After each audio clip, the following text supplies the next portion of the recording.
Bonjour, dans cette vidéo nous allons voir le filtrage de couleurs. Alors le filtrage de couleurs c'est assez sympa parce que nous allons enfin utiliser la caméra. Donc au moins vous savez, vous allez voir comment on fait pour utiliser la caméra. Donc je vais supprimer ça. On va importer NumPy. Voilà le package NumPy parce qu'on va en avoir besoin. Import NumPy as NP. C'est généralement comme ça qu'on fait. On n'est pas obligé. Donc pour la caméra, alors la caméra, je vais dans un premier temps la charger ici. J'appelle ma variable cap. Il faut faire cv2.video capture. Et là, vous lui rentrez en paramètre la caméra que vous voulez. Si vous en avez plusieurs, si vous avez plusieurs webcams, 0, 1, 2, 3, voilà, le numéro, l'index de votre caméra. Pour moi, c'est la 0. Donc ensuite, dans notre boucle while, la caméra, bon, la fonction qui va permettre de renvoyer le frame, c'est-à-dire l'image de la caméra, elle renvoie deux valeurs. Une première qui n'est pas utilisée, donc je vais l'appeler comme ça, ou alors on peut l'appeler ret parfois. Et la variable pardon, que l'on va utiliser, elle s'appelle frame. Voilà, enfin, généralement on l'appelle frame pour l'identifier. Donc on va utiliser cap, qui est l'objet que retourne vidéo capture, .read. Voilà. Dans frame, notre image sera retournée dans le frame à chaque tour de boucle. Voilà, nous allons avoir besoin de changer le mode colorimétrique de notre vidéo, puisqu'on va utiliser le HSV, le Hue Saturated Value. Donc on fait HSV égale cv2.cvt color, vous commencez à connaître, on l'applique sur frame. Et le mode colorimétrique, on lui dit cv2.color. Alors, je vais essayer de ne pas faire de faute. Color, c'est donc BJR. Attendez, excusez-moi. Hop. Color.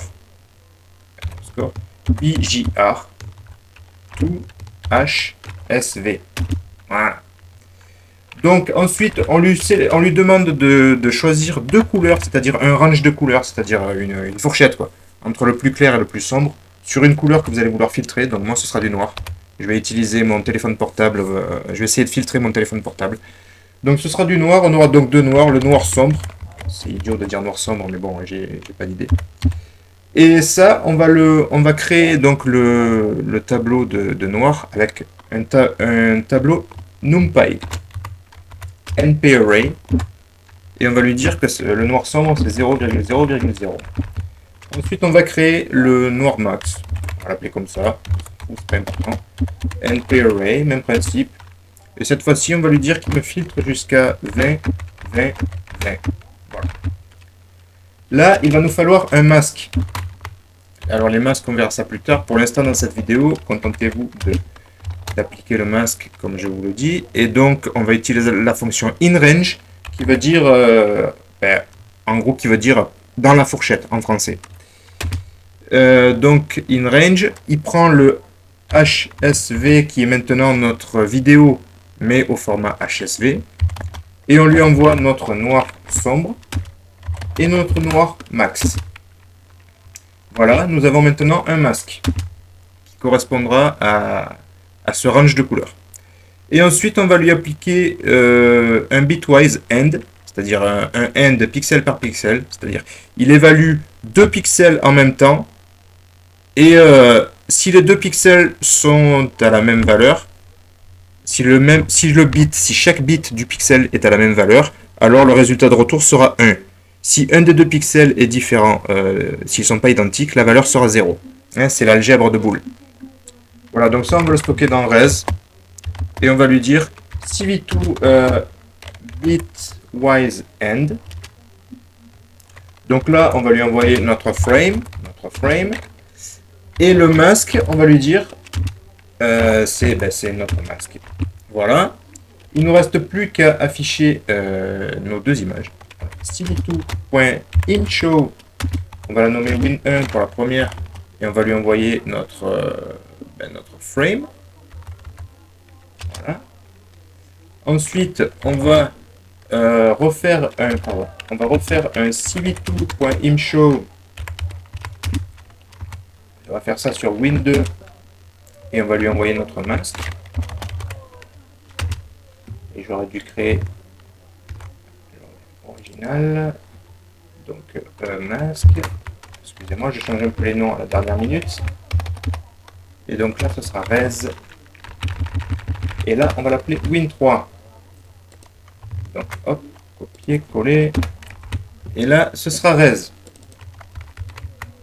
Voilà. Nous lançons. Alors, est-ce que j'ai oublié quelque chose? Non. Donc, nous pouvons lancer. Et je lui ai pas dit d'appliquer la fenêtre 3. Donc, excusez-moi. Win3, on va lui dire que c'est égal à ça et à ça. Et on envoie. Alors, le temps que la vidéo charge. Voilà. Donc là, je vais lui appliquer mon téléphone. Je vais vraiment le mettre à l'écran pour voir s'il me le filtre. Bon, vous voyez que j'ai choisi le mauvais range de couleurs. Hein. J'aurais pu m'appliquer un peu mieux. Là, il me l'a carrément pas filtré. Je vais faire ça tout de suite. Alors, je vais lui dire que ça démarre à, de 0,00 jusqu'à, on va dire, je sais pas, 60, 60, 60. Je recommence.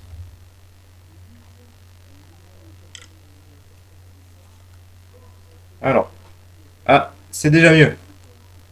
Vous voyez, après, il faut jouer avec les valeurs. Hein. Il faut jouer avec les valeurs. C'est comme d'habitude. Donc là, il m'a filtré mon téléphone.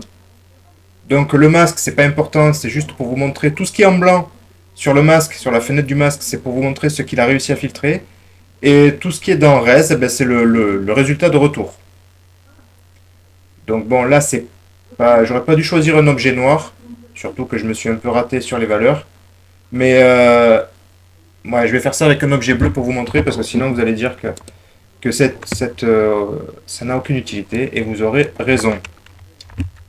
Donc je vais lui dire que le bleu, on va partir sur du bleu, on va dire que ça démarre à 120, et que là ça fait 20, et que là ça fait 20.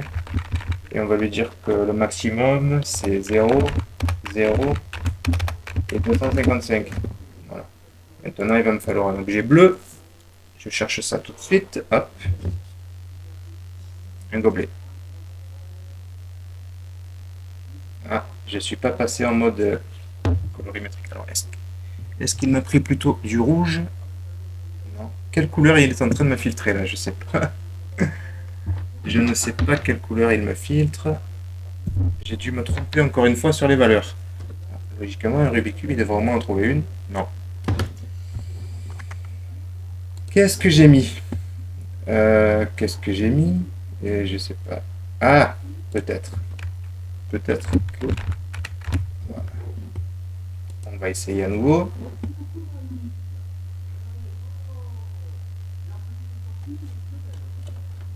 Ah, voilà. Je m'étais trompé encore une fois sur les valeurs.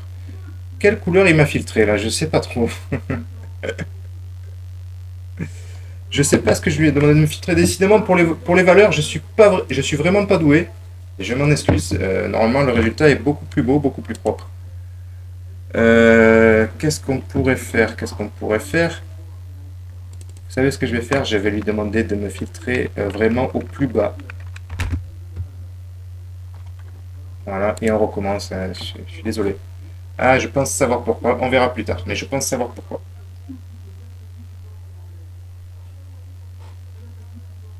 Alors, c'est pas du bleu qu'il veut. Ça, déjà, c'est sûr. Par contre, là, il me récupère... Ah, il me prend du noir. Parce qu'il me récupère tous les contours de mon Rubik's Cube. C'est du noir qu'il m'a filtré. Visiblement. Ah ben, si c'est du noir, tu devrais pouvoir...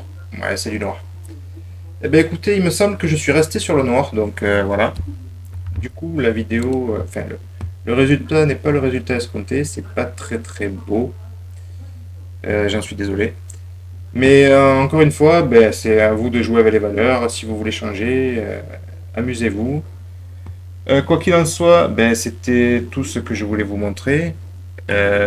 Pour la prochaine vidéo, ça va devenir beaucoup plus intéressant parce qu'on va s'attaquer à la reconnaissance de visage, la reconnaissance faciale et tout ça. Là, on va vraiment s'amuser. J'espère en tout cas que celle-là vous aura au moins un petit peu plu. Je vous invite à vous abonner si ce n'est pas déjà fait, à liker la vidéo et à me poser vos questions en commentaire. Je vous remercie.